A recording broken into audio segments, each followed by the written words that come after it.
Chères commerciennes, chers commerciens, après une année si éprouvante pour nous tous, je vous adresse mes vœux les plus chaleureux, des vœux de bonheur, de prospérité, mais surtout des vœux de santé. Cette année 2020 restera gravée dans nos mémoires. Nous avons fait face à une situation exceptionnelle. Notre monde a été ébranlé.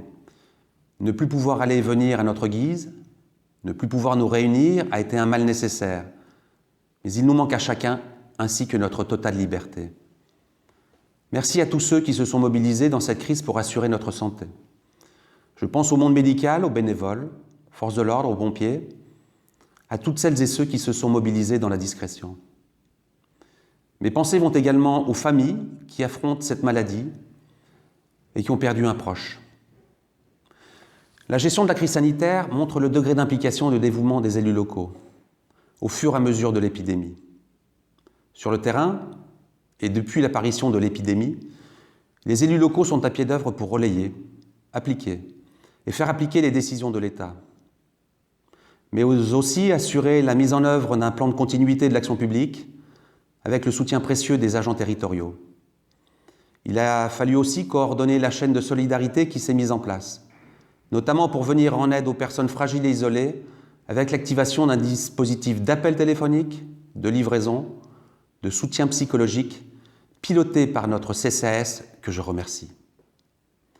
Nous avons apporté un soutien actif à nos commerçants.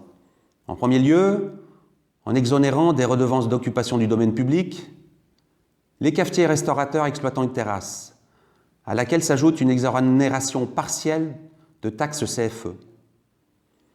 En second lieu, en encourageant la consommation locale par des chèques cadeaux. L'activité des services municipaux a repris progressivement en respectant scrupuleusement les gestes barrières pour assurer la sécurité des agents et du public. Nous nous sommes adaptés au jour le jour en fonction des réglementations que nous recevons et des problèmes à régler. Sans compter les impacts financiers qu'entraîne cette crise et que nous devons gérer. Une baisse importante des recettes liées à la baisse d'activité des services comme le conservatoire de musique, la piscine. Mais cette crise sanitaire n'est pas terminée.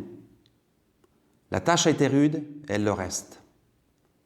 L'heure est à l'incertitude et le maître mot est la prudence. Très peu d'événements en 2020.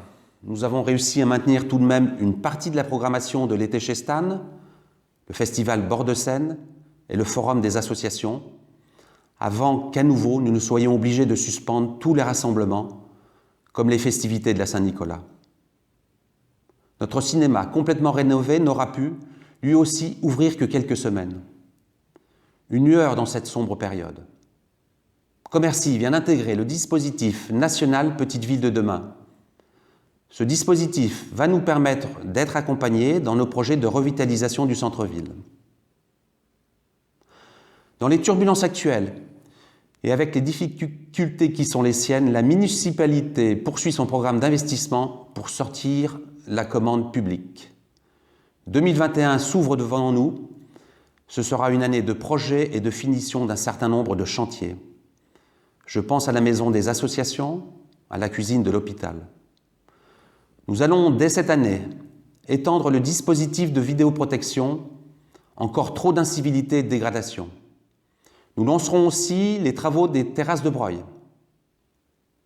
Nous continuons nos efforts pour améliorer votre quotidien et votre qualité de vie. J'en appelle à la mobilisation de chacun d'entre nous, à la solidarité.